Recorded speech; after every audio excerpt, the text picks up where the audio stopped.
Audio 1 કઈ તો વિચારો. લેખક પંડિત શ્રી રામ શર્મા આચાર્ય. કઈ તો વિચારો. શરીરની વાસનાઓ આમ તો એમના યોગ્ય સમયે ખૂબ જ પ્રિય ભાસે છે, પણ તેનું ફળ એટલું બધું વિષમ હોય છે કે તેનું નિવારણ લગભગ અશક્ય બની જાય છે. તૃષ્ણાઓથી પેદા થયેલી સમસ્યાઓનો પરિવાર આનાથી પણ મોટો છે. ધનનો દાખલો લઈએ તો તેની જરૂરિયાત એટલા માટે છે કે આપણો તથા પરિવારનો જીવન નિર્વાહ સારી રીતે ચાલે. જેને જેટલી આજીવિકા મળતી હોય તેનાથી સંતોષ માનીને એટલામાં જ નિર્વાહ કરવો જોઈએ. બાકી વધેલી શક્તિઓને આત્મકલ્યાણ અને પરમાર્થના કાર્યોમાં વાપરવી જોઈએ. પણ એવું આચરણ કોણ કરે છે? હર કોઈની ઈચ્છા હજારોથી લાખો અને લાખોથી કરોડો કમાવા તરફ દોડતી રહે છે. ભેગું કરવું, ફૂંકી મારવું, ઉડાડી મૂકવું એટલું તો પ્રિય લાગે છે કે તેવું કરવા માટે હંમેશા બેચેની રહેતી હોય છે. આ બધું હાંસલ કરવા માટે કારોબારની ઝંઝાળ એટલી વધારવી પડે છે કે સૂવા અને ખાવાની ફુરસદ પણ મળતી નથી. સ્વાર્થનું પરિણામ દુઃખ અને પરમાર્થનું પરિણામ સુખ છે એવું જાણવા છતાં લોકો મોટે ભાગે તે જ ભૂલ કરતા રહે છે. પરમાર્થનો માર્ગ છોડીને સ્વાર્થના માર્ગે ચાલે છે. કલ્યાણકારી માર્ગને અપનાવવાની ઈચ્છા હોવા છતાં ભોગ વિલાસ તરફ મન ચોટેલું રહે છે. મનમાં સંકોચ, લજ્જા અને શંકા રહેવા છતાં કદમ એ જ દિશામાં આગળ વધે છે. સુખનો માર્ગ છોડીને દુઃખની તરફ અને સ્વર્ગનો માર્ગ છોડીને નરક તરફ ચાલવા માટે જે શક્તિ વિવશ કરે છે તેનું જ નામ માયા કે અવિદ્યા છે. તરતના ક્ષણિક લાભ તરફ લોકો એટલા બધા આકર્ષિત થઈ જાય છે કે ભવિષ્યમાં તેના કેવા ખરાબ પરિણામો ભોગવવા પડશે તેનો વિચાર સુદ્ધા આવતો નથી. બીજા શબ્દોમાં આ મૂર્ખતાને ટૂંકો દ્રષ્ટિકોણ, અવિવેક, અધીરતા અથવા વિચારહીનતા પણ કહી શકાય. એક વાત અત્યંત ગંભીરતાથી વિચારવા જેવી છે કે જો આજે જ આપણું જીવન સમાપ્ત થઈ જાય અને મોત સામે આવીને ઊભું રહે તો પછી તે સમસ્યાઓ, આકાંક્ષાઓ અને ચિંતાઓ કેવી રીતે હલ થશે કે જે આપણને હાલમાં પરેશાન કરી રહી છે. જીવનને પાણીના પરપોટા જેવું ક્ષણિક કહ્યું છે તે ખોટું નથી. નવયુવાનોની લાશો રોજ નજર સામેથી પસાર થાય છે. ફૂલ જેવા કુમળા બાળકો જોત જોતામાં કરમાઈ જાય છે. તો આપણી બાબતમાં ક્યાં એવું ચોક્કસ છે કે 100 વર્ષ પૂરા કરવાનો અવસર મળશે જ? દિવસો જેટલી ઝડપથી પસાર થાય છે તે જોતા 100 વર્ષ પણ થોડાક સમયમાં વીતી જશે. વિચારવાની વાત તો એ છે કે તે દુઃખદ પળ કાલે જ સામે આવીને ઊભી થઈ જાય તો સમસ્યાઓ બીજી કોઈ વ્યક્તિ ઉકેલી જ નાખશે. શરીરની યોગ્ય જરૂરિયાતો સહેલાઈથી પૂરી કરી શકાય છે. પેટ ભરવા માટે આહાર, શરીર ઢાંકવા માટે વસ્ત્રો અને કુટુંબના ઉચિત પોષણની મર્યાદા સુધી જેની મહત્વાકાંક્ષાઓ સીમિત છે તેને પરમાર્થ સાધના માટે પૂરતો સમય મળી રહે છે. વાસનાઓ અને તૃષ્ણાઓની મહત્વાકાંક્ષાઓ જ મનુષ્યનું સત્વ નષ્ટ કરી નાખે છે. જો આ નાગણોથી છુટકારો મેળવી શકાય તો જ આત્મકલ્યાણ માટે કંઈક વિચારવાનો અને કંઈક કરવાનો સમય બચી શકે, જેથી તે પોતાનું લક્ષ્ય પૂર્ણ કરી શકે. આ દેવ દુર્લભ માનવ શરીરનો સદુપયોગ કરીને યુગ યુગાંતર સુધી યશસ્વી બની રહેવા માટે અમરતા પ્રાપ્ત કરી લો. જીવનના બે જ ઉપયોગ હોઈ શકે. એક તૃષ્ણા અને વાસનાઓની ઝંઝાળમાં લપેટાયેલું એટલું વ્યસ્ત જીવન કે જેમાં આત્મકલ્યાણની સાધના માટે ન તો ઈચ્છા જાગે કે ન તો સમય સાપડે. બીજો મર્યાદિત આકાંક્ષાઓની સાથે સંતોષપૂર્વક સમય પસાર કરતા કરતા કર્મયોગીની માફક સંસારની વિવિધ જવાબદારીઓને શાંતિપૂર્વક નિભાવવાની સાથે સાથે પરમાર્થની પ્રાપ્તિ પણ કરી લેવામાં આવે. ચોક્કસપણે બીજો જીવનક્રમ વધુ દૂરંદેશી ભર્યો અને અધિક લાભકારી છે. પરંતુ આશ્ચર્ય અને ખેદની વાત છે કે આજે આપણે બધા એવા જીવન ક્રમને અપનાવી રહ્યા છીએ કે જેનાથી અશાંતિ, બરબાદી અને પશ્ચાતાપ સિવાય બીજું કાંઈ મળવાનું નથી. આ બંને પ્રકારના દ્રષ્ટિકોણ પર વિચાર કરવો જોઈએ. બીજી અનેક સામાન્ય મુશ્કેલીઓને ઉકેલવામાં કેટલો બધો વિચાર કરવો પડે છે અને તેનો સફળ ઉકેલ પણ શોધી કાઢવામાં આવે છે. કેટલી ખેદની વાત છે કે કરોડો અબજો રૂપિયાથી પણ વધુ કિંમતી અને દેવોને પણ દુર્લભ એવા આ માનવ શરીરના સદુપયોગનો પ્રશ્ન આપણે ઉપેક્ષાની કચરા પેટીમાં જ ફેંકી દઈએ છીએ. આ ઉપેક્ષા એક દિવસ કેટલી કષ્ટકારક અને પશ્ચાતાપ ભરી સાબિત થશે તેનું અનુમાન જો આજે કરીએ તો આ ભૂલને આજે જ સુધારી લેવામાં શાણપણ છે. જેને આપણે બિનજરૂરી, નિરુપયોગી અને નકામી બાબત માનીએ છીએ તેના માટે જ સમયનો અભાવ નડતો હોય છે. આત્મકલ્યાણને આટલું અવગણના પાત્ર માનવું અને તેને માટે ફુરસદ ન મળવી, જ્યારે સામે પક્ષે શરીર અને મનને બહેલાવવા માટે 24 કલાક મચ્યા રહેવું, શું આ નીતિ આપણા માટે ઉચિત છે? આ સંસારમાં ઉન્નતિ અને પતન એમ બે રસ્તા છે જે એકબીજાથી વિરુદ્ધ દિશાઓમાં જતા હોય છે. આમાંના એકને પરમાર્થ અને બીજાને સ્વાર્થ કહેવાય છે. આને જ પુણ્ય, પાપ, શ્રેય, પ્રેય વગેરેના નામોથી ઓળખવામાં આવે છે. પ્રશંસા અને નિંદાના, સ્વર્ગ અને નરકના તેમજ શાંતિ અને અશાંતિના રસ્તા પણ આ જ છે. આમાંથી માનવી પોતાના માટે કોઈ એકની પસંદગી કરી શકે અને પોતાનું જીવન સુખ, શાંતિમય કે કલેશયુક્ત બનાવી શકે છે. કલ્યાણ માર્ગ પર ચાલીને મનુષ્ય મહાનતાને અપનાવીને અંતે દેવત્વ સુધી પહોંચી જાય છે અને સ્વર્ગીય આનંદની સ્થિતિ અનુભવે છે. તેનાથી વિરુદ્ધ ભોગ વિલાસના માર્ગે ચાલીને મનુષ્ય પોતાના પદ પરથી વિચલિત થઈને પશુ બની જાય છે અને અંતમાં અસુરતાની સ્થિતિએ પહોંચીને નરક જેવી અશાંતિ અને શોકમય મનોદશામાં સબળતો રહે છે. દૂરગામી પરિણામોની ચિંતા ન કરતા ઝટપટ લાભ મેળવવાની ઈચ્છામાં મનુષ્ય કુકર્મ આચરવા માંડે છે. પરંતુ જો તે એમ વિચારે કે મને કાયમી શાંતિ કેવી રીતે મળી શકે, તો તેનો દ્રષ્ટિકોણ બીજા પ્રકારનો થઈ જશે. ત્યારે તે એક બુદ્ધિમાનની માફક વિચારવા લાગશે અને એક ભલા માણસની જેમ આચરણ કરવા લાગશે. ચારિત્ર્યનો આધાર આ દુરંદેશી ભર્યા દ્રષ્ટિકોણ પર જ રહેલો છે. સંસારના સુખ શાંતિ આવી બુદ્ધિમત્તાના વિકાસ પર આધાર રાખે છે. યુગ નિર્માણ યોજના અંતર્ગત સભ્ય સમાજની રચના કરવાનું મારું લક્ષ્ય એ જ છે. આને પૂરું કરવાનો મુખ્ય આધાર એ છે કે મનુષ્ય દૂરદર્શી બને, આજનું કાર્ય આદરતા પહેલા આવતીકાલના તેના પરિણામોને ધ્યાનમાં રાખે અને વિવેકપૂર્વક વર્તે. જે કરવા યોગ્ય છે તે જ કામ કરે, વિચારવા જેવું જ વિચારે, જે ઉચિત જણાય તેને જ અપનાવે. અનીતિના માર્ગે જોવા મળતા પ્રલોભનો તરફ દોડતા મનને મજબૂત લગામ પહેરાવીને રોકી શકવાની વીરતા જેનામાં હશે તે યોદ્ધો જીવન સંગ્રામમાં વિજય પ્રાપ્ત કરી શકશે. ભવિષ્યની ઉજ્જવળ આશાઓને ધ્યાનમાં રાખીને જેણે આજે નીરસ જણાતા કાર્યક્રમ અને કઠણ ભાસતા માર્ગને અપનાવવાનું સાહસ કર્યું છે, તે તપસ્વી પોતાની સાધનાનું ફળ આવતીકાલે ચોક્કસ પ્રાપ્ત કરશે. તે જ હકીકતમાં આ સંસારમાં ધૈર્યવાન મહાપુરુષ કહેવડાવવાનો અધિકારી છે. આવા ધીર વીર લોકો વડે જ આ ધરતી શોભાયમાન છે. તેમના જ પ્રતાપે આ ધરા સ્વર્ગલોક બની જાય છે. એવા માણસોને શોધી કાઢીને તેમનું ઘડતર કરવું આજે જરૂરી બન્યું છે. અહીં દરેક શ્રેષ્ઠ મનુષ્ય અગવડતાની અગ્નિ પરીક્ષામાંથી પસાર થવું પડ્યું છે.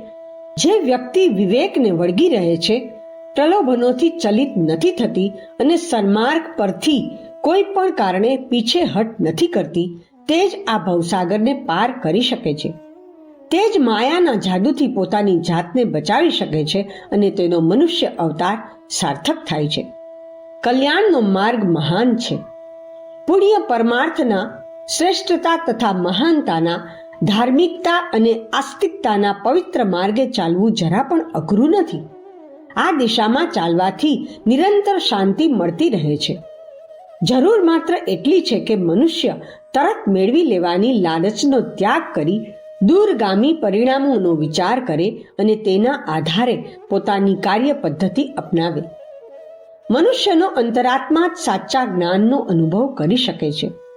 શુદ્ધ બુદ્ધ અને સ્વયં ચેતન હોવાથી તેનામાં અજ્ઞાનનો અંધકાર કદી પ્રવેશી શકતો નથી.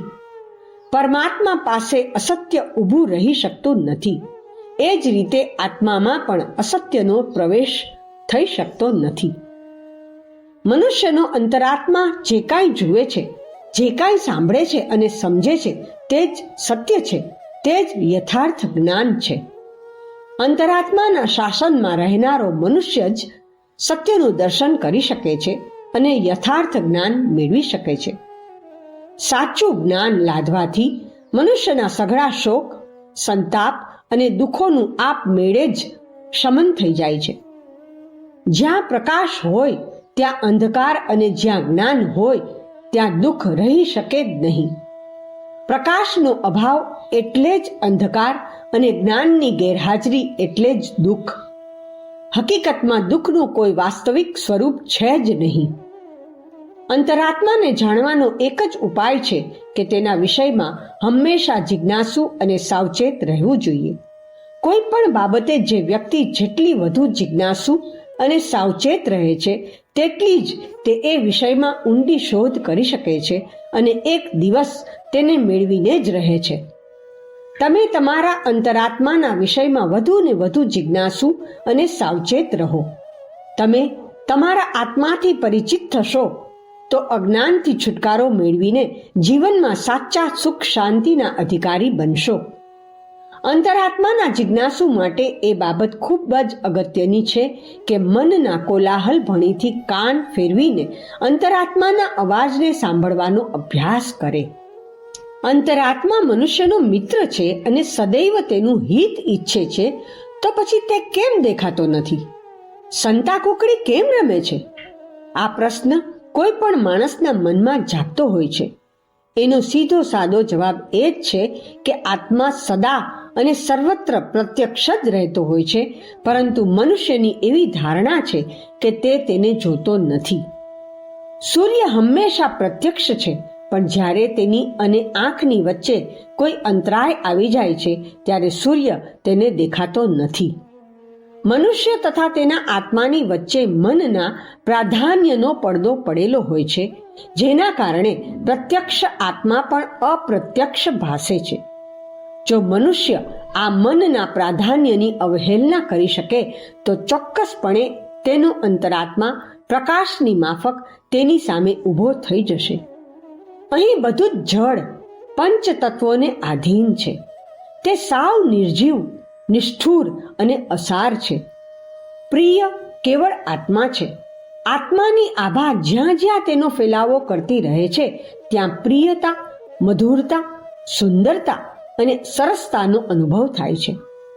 આત્મા જેટલો પ્રખર હોય તેટલા પ્રમાણમાં બીજા પદાર્થ કે પ્રાણી આપણા માટે ઉપયોગી અને સહાયક બને છે. આમાં ભારોભાર સત્ય સમાયેલું છે. મોટા ભાગે દરેક તેને જાણતો હોય છે, પણ કેવું આશ્ચર્ય છે કે જાણવા છતાં આપણે બધા અજાણ્યા બની રહ્યા છીએ. આત્માના મહત્વને ભૂલી બેઠા છીએ અને પદાર્થોની પાછળ પાગલ બનીને દોડીએ છીએ. શું કદી એવું વિચાર્યું છે ખરું કે આપણી આંતરિક સ્થિતિમાં ફેરફાર કર્યા વિના માત્ર બાહ્ય પરિવર્તન કેવી રીતે શક્ય બને? આપણે ગરીબ શા માટે રહીએ? આપણા થોડાક ધનને જ આપણું ગણવાને બદલે આ ધરતીની સમગ્ર સંપદાને આપણા પિતા પરમાત્માની જ મિલકત કેમ ન ગણીએ? આપણે મિત્રો, પુત્રો અને સ્વજનોનો અભાવ શા માટે અનુભવીએ? આ આખી ધરતીને જ કુટુંબ શા માટે ન ગણીએ? આપણે અસહાય અને દુર્બળ શા માટે રહીએ? આપણા આત્મામાં જ રહેલા અનંત બળને વિકસિત કેમ ન કરીએ? આ વિકાસ જેટલો વધારે હશે તેટલા પ્રમાણમાં સંસાર આપણા માટે સહાયક અને ઉપયોગી સાબિત થશે. આપણી અંદર ઘણું બધું ભરેલું છે. ખૂબ જ નહીં, પરંતુ બધું જ છે. જે બહાર દેખાય છે તે તો માત્ર અંદરનું પ્રતિબિંબ છે. આ આંતરિક ભંડારને શોધવો, સમજવો, સુધારવો અને વિસ્તારવો એ જ અધ્યાત્મ છે. અધ્યાત્મનું મહત્વ અનંત છે. આત્મિક ક્ષેત્રનો વિસ્તાર અને મહત્વ અપાર છે. એની સફળતા એટલી મહાન છે કે વિવેકશીલ વ્યક્તિ ભૌતિક જીવનમાં ભારેમાં ભારે દુઃખ વેઠીને અને મોટામાં મોટો ત્યાગ કરીને આ ક્ષેત્રમાં પ્રવેશ કરે છે. ઋષિ, મુનિ, ત્યાગી, તપસ્વી મૂર્ખ ન હતા. તેઓ સાચા અર્થમાં વ્યવહારુ હતા.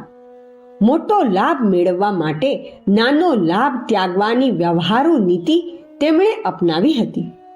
માટીમાં બીજ વાવીને ખેડૂત પણ આવું જ કરે છે.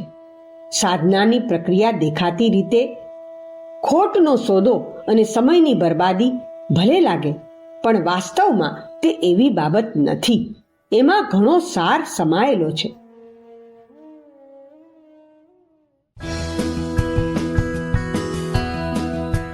ઓડિયો 2. કંઈ તો વિચારો. શ્રદ્ધા અને વિશ્વાસ, સાહસ અને ધૈર્ય, એકાગ્રતા અને સ્થિરતા, દ્રઢતા અને સંકલ્પ જ એ તત્વો છે જેના આધારે સાધનાઓ સફળ થાય છે. આત્મા જ જ્ઞાન વિજ્ઞાનનું કેન્દ્ર છે. સુખ શાંતિનો મૂળ આધાર પણ એ જ છે. ઉન્નતિ અને સમૃદ્ધિના બીજ તેમાં જ છુપાયેલા છે. સ્વર્ગ તથા મુક્તિનો આધાર પણ તે જ છે. કલ્પ વૃક્ષ બહાર નહીં, આપણી અંદર જ છે. અગણિત ઈચ્છાઓની તૃપ્તિ આત્મજ્ઞાન રૂપી કલ્પ વૃક્ષ દ્વારા જ થાય છે.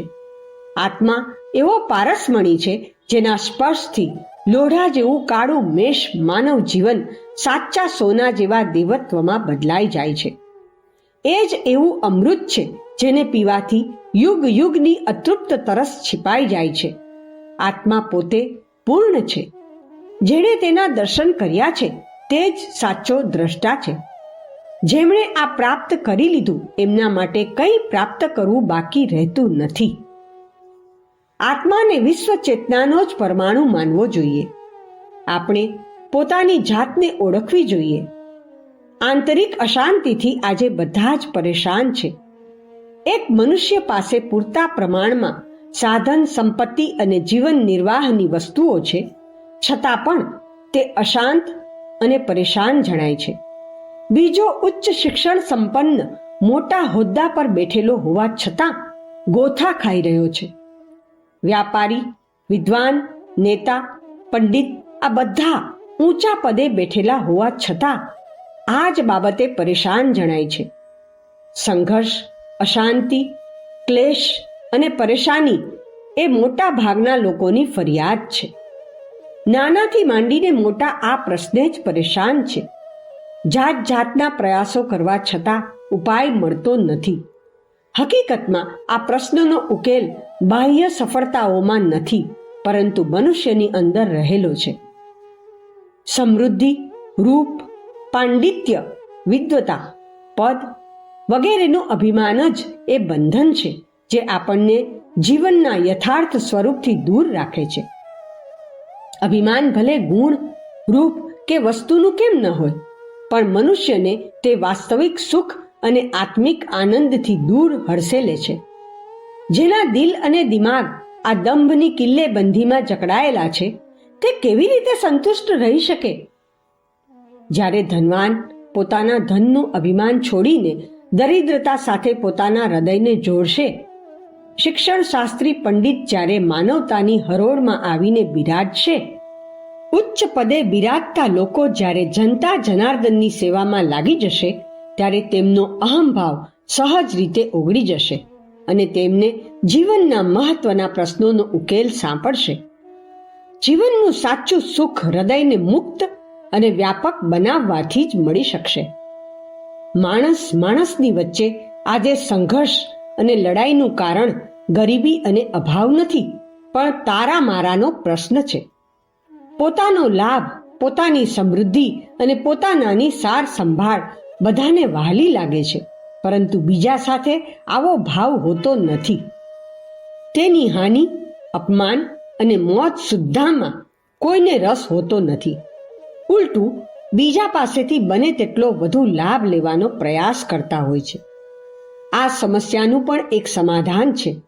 તે એ છે કે પોતાના હૃદયને સંકુચિત વર્તુળમાંથી બહાર કાઢીને સમગ્રની સાથે જોડી દેવામાં આવે.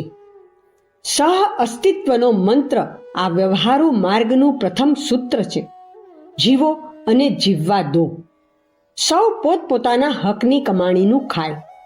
ત્યાર પછીનું બીજું સૂત્ર છે, બીજાના જીવન નિર્વાહ માટે મારે પણ કંઈ સહયોગ આપવો જોઈએ. આધ્યાત્મિક પ્રગતિનો મૂળ આધાર અંતઃકરણને નિર્મળ અને શુદ્ધ કરવું એ જ છે. અંતઃકરણની શુદ્ધિ વિના સત્કર્મો પણ નિષ્ફળ બની જાય છે. જેણે પોતાના અંતઃકરણને નિર્મળ બનાવી દીધું છે અને જેનું જીવન આધ્યાત્મિકતા ભણી આગળ વધી રહ્યું છે, એ મનુષ્ય ખરેખર ભાગ્યશાળી છે. અધ્યાત્મ એવું તત્વજ્ઞાન છે જેની સરખામણીમાં વિશ્વના જ નહીં પણ સકળ બ્રહ્માંડના બધા ઐશ્વર્યો વ્યર્થ છે.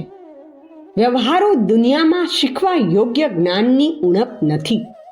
લોકો તેને શીખે છે, ઉન્નતિ કરે છે અને સુખ સગવડના અનેક સાધનો મેળવે છે. તેમ છતાં જ્યાં સુધી તેઓ અધ્યાત્મ તરફ વળતા નથી ત્યાં સુધી વાસ્તવિક સુખ શાંતિ મેળવી શકતા નથી. વૈરાગ્ય ભાવમાં જબરદસ્ત શક્તિ રહેલી છે. ખરાબમાં ખરાબ સંસ્કાર વૈરાગ્યની વર્ષાના જળથી ધોવાઈ જાય છે. વિચાર ભાવ તથા ક્રિયામાં અત્યંત નિસ્પૃહતા રાખીને સાંસારિક વિષયો ભણી ઉદાસીનતા દાખવવાનું નામ વૈરાગ્ય છે. ટૂંકમાં રાગ દ્વેષના 6 પ્રકારના વિકારો, કામ, ક્રોધ, લોભ, મોહ, મદ, મત્સર ના શમનનો પણ શ્રેષ્ઠ ઉપાય વૈરાગ્ય જ છે. ધનની તૃષ્ણા પણ મનુષ્યના જીવનમાં કામ અને ક્રોધની તૃષ્ણા જેવી જ જડતા પેદા કરે છે. પારકો માલ છીનવી લેવો, ચોરી કરવી અને બીજાની મહેનતનું પૂરું વળતર ન આપવામાં માનવતા રહેલી નથી. તેનાથી માણસનું ઘોર આંતરિક પતન થાય છે. શું એ પાપની કમાણી તમારા બાળ બચ્ચા માટે મૂકી જઈને તેમને પણ આળસુ અને નકામા બનાવવા ઈચ્છો છો? જે ધન તમારી લાશની સાથે જવાનું નથી તેને તમે અનીતિપૂર્વક શા માટે મેળવવા ઈચ્છો છો? આપ તેના બંધનમાં શા માટે આવો છો? આ ધનના લોભમાં પડીને તમે તમારા આત્મા અને જીવન લક્ષ્યની વાત જ ભૂલી જશો. મહેનતથી જે કાંઈ મેળવ્યું હોય તેમાં જ આનંદ છે. મનુષ્યના વિનાશનું સૌથી પ્રબળ કારણ છે તેનો અહંકાર. હું જ સર્વસ્વ છું, મારા વિચારો જ બધા કરતા ઊંચા છે, હું બધાયથી વધારે સુંદર છું, હું ધનવાન છું, હું વિદ્વાન છું વગેરે ભાવનાઓના કારણે સંસારમાં કલહ, ઝઘડા, યુદ્ધ અને મહાયુદ્ધનો આતંક ફેલાતો રહ્યો છે. શું આ અભિમાન ફળીભૂત થાય છે ખરું? તમારાથી વધારે રૂપવાન, શક્તિવાન અને સામર્થ્યવાન અનેક લોકો આ ધરતી પર મોજૂદ છે. તો પછી આ અહંકાર શાનો? આધ્યાત્મિક વિકાસમાં સૌથી મોટો અવરોધ મનુષ્યના અહંકારપૂર્ણ વિચારો જ છે. સંસારની ક્ષણભંગુરતાને ધ્યાનમાં રાખીને મનુષ્ય આવી દુષ્પ્રવૃત્તિથી બચવું જોઈએ. દ્રઢ સંકલ્પવાળી વ્યક્તિ જ અહંકારને કચડી નાખવાનું સાહસ કરી શકે છે. મત્સર અર્થાત ઈર્ષ્યાનો ભાવ મનુષ્યના અધઃપતનનું કારણ બને છે. મનુષ્યની પ્રગતિ તેની શક્તિ અને પરિસ્થિતિઓ અનુસાર ઓછી વધતી થતી રહે છે. પોતાની શક્તિઓનો વિકાસ માણસાઈપૂર્વક કરવામાં આવે તો તેમાં કોઈનું અહિત થતું નથી, પણ જ્યારે બીજાની સમૃદ્ધિ જોઈને લોકો ઈર્ષ્યા અને દ્વેષ રાખવા માંડે છે ત્યારે ત્યાંથી જ વ્યક્તિગત અને સામૂહિક પતન શરૂ થાય છે. મનુષ્યનું જીવન દ્વેષ અને ઈર્ષ્યા માટે નથી.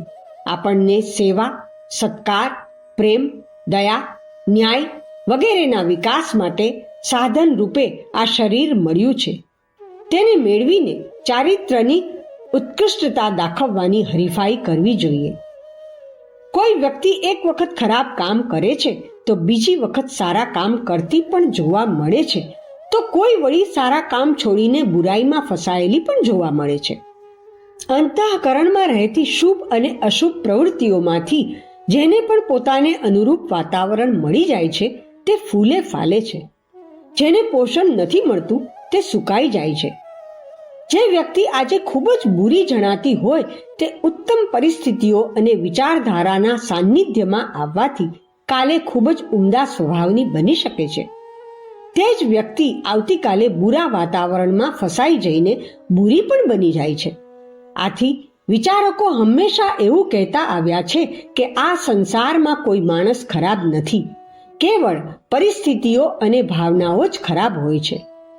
દેવતા કે મનુષ્ય જે કોઈ ભૂલ કરશે તેને દંડ મળશે. આવી રીતે ફાટફૂટ, ભંગાણ અને સ્વાર્થીપણાના ભાવ પણ માનવ જાતિ માટે એક અભિશાપ છે. સંઘ શક્તિ વિના મનુષ્ય પોતાની આત્મરક્ષા પણ કરી શકતો નથી. વ્યક્તિગત ક્ષેત્ર હોય કે સામાજિક ક્ષેત્ર, બંનેમાં એક જ સિદ્ધાંત કામ કરે છે.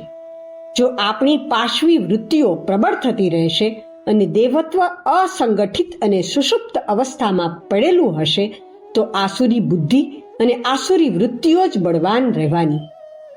જીવન નિમ્ન કોટીનું અને પતન તથા પાપથી ભરેલું જોવા મળશે. આનાથી વિપરીત જો દેવત્વ સજાગ, સંગઠિત અને સક્રિય હશે તો અસુરતાનો પરાજય થયા વિના રહેશે નહીં. અધ્યાત્મનો ઉદ્દેશ્ય મનુષ્યને પાપ અને કુવિચારોની અસુર વૃત્તિથી છોડાવીને સત્ય અને ધર્મના સુખ શાંતિમય ખોળામાં પહોંચાડી દેવાનો છે. એવું વિચારવું ખોટું છે કે ધર્મને અપનાવવાથી મનુષ્ય ખોટમાં રહેશે. આજકાલ ધર્મના નામે ખોટો દંભ થઈ રહ્યો છે. અસલી ધર્મ તો આ લોક અને પરલોક બંનેના સુખ સાધન મેળવી આપે છે. પ્રાચીન કાળમાં ઘરે ઘરે ધાર્મિક વાતાવરણ ફેલાયેલું રહેતું હતું. આજે આપણે અધર્મમય વિચારધારા અને કાર્યપ્રણાલી અપનાવી લીધી છે. તેથી ઘરે ઘરે નર્કના દ્રશ્યો જોવા મળે છે. આજે આપણી અંદર અને બહાર બધે અસુરતાની બોલબાલા છે. વ્યક્તિગત જીવનમાં આપણી અંતરચેતના આસુરી વૃત્તિઓથી તથા અંધકારપૂર્ણ પ્રવૃત્તિઓથી ભરેલી જણાય છે. પરિણામે મનુષ્ય જીવન પામવા છતાં આપણે ધૃણાસ્પદ સ્તરનું જીવન જીવી રહ્યા છીએ. આ રીતે સામાજિક જીવનમાં પણ અનાચારનું વાતાવરણ પ્રબળ થવા લાગ્યું છે, જેના ફળ સ્વરૂપે સ્વાસ્થ્ય, અર્થવ્યવસ્થા, સમાજ, રાજનીતિ, પરસ્પરના સંબંધો, નૈતિકતા, કર્તવ્ય પાલન, ઉત્પાદન અને ઉદ્યોગના દરેક ક્ષેત્રમાં સંકટો વધી ગયા છે. જો આપણે આપણું વ્યક્તિગત જીવન સુખી અને સામાજિક જીવન શાંતિમય બનાવવું હોય તો તેનો એકમાત્ર ઉપાય બચ્યો છે અસુરતાનો પરાજય કરીને દેવત્વમાં વૃદ્ધિ કરવી. માનવ જીવનનું ધ્યેય આત્મસંતોષ પ્રાપ્ત કરવાનું છે. આત્મસંતોષની પ્રાપ્તિનો ઉપાય માનવીના સામર્થ્યના વિકાસમાં રહેલો છે. સામર્થ્યનો વિકાસ સાધનાથી થાય છે અને સાધના તપ વગર પૂરી થતી નથી. જીવનના ધ્યેયની પ્રાપ્તિ માટે તપની, કઠોર પરિશ્રમની આવશ્યકતા પડે છે. સતત સાધના અને પરિશ્રમને જ તપ કહેવાય છે. પરંતુ જે તપ ત્યાગ માટે કરવામાં આવ્યું હોય એ જ તપ ગણાય છે. માત્ર કહેવા ખાતર તપ કરવું એ સાધના નથી. તેનાથી શરીર તથા મનના વિકારો પેદા થશે. તેનાથી આત્મસંતોષનો હેતુ પણ સિદ્ધ થતો નથી. બીજા લોકોના હિત માટે, સેવા માટે કષ્ટ વેઠવું એ જ વાસ્તવિક તપ ગણાય છે. સ્વાર્થીપણાના, પોતાના જ હિતના સંકુચિત અને તુચ્છ વર્તુળમાં ફસાઈ જવું એ પાપ છે. પોતાના જીવન અને ઉદ્દેશની સફળતા માટે કરવામાં આવતા કાર્યો પણ પાપ છે. અમર્યાદિત ઈચ્છાઓ, વાસનાઓ, રાગ, દ્વેષ, ધૃણા અને એવા અનેક કુકર્મો પાપના જ પ્રકાર છે. પાપ અનેક પ્રકારે દ્રશ્ય અદ્રશ્ય સ્વરૂપે પોતાની કાર્યવાહી ચાલુ રાખે છે અને આપણા જીવનને કારખાનું બનાવી દે છે. માણસ જાણતા અજાણતા અનેક પાપ કરતો રહે છે. લક્ષ્યની પ્રાપ્તિ માટે, જીવનની સિદ્ધિ માટે, વિરાટ અનુભૂતિ અને વિશ્વાત્માના દર્શન માટે આપણે નિષ્પાપ થવું પડશે. સંસારમાં સૌથી નાનું કોણ છે? બાળકની પ્રતિભા જોઈને ભગવાન બુદ્ધ થોડા ગંભીર થયા અને બોલ્યા, જે માત્ર પોતાની વાત વિચારે છે અને પોતાના સ્વાર્થને સર્વોપરી માને છે. આ શબ્દોમાં ભિક્ષુ રાજે વ્યાવહારિક અધ્યાત્મની રૂપરેખા થોડાક શબ્દોમાં સમજાવી દીધી છે. આત્મનિર્માણનો ઉદ્દેશ્ય એ છે કે મનુષ્યની ઈચ્છાઓ, લાલસાઓ અને મનોવૃત્તિઓ તેના અંગત સુખ અને ઉપભોગ સુધી જ સીમિત ન રહે, પરંતુ તેનો ફેલાવો થાય. જ્યાં સુધી માત્ર મેળવવાની જ અભિલાષા રહે છે ત્યાં સુધી મનુષ્ય બિલકુલ નાનો, દીન, અસહાય અને નકામો જણાય છે. પરંતુ જ્યારે તેનું શરીર, મન, બુદ્ધિ અને સંપૂર્ણ સાધનો ચારે તરફ વિસ્તરવા લાગે છે, તેની સાથે જ તેની મહાનતા પણ મહેકવા લાગે છે.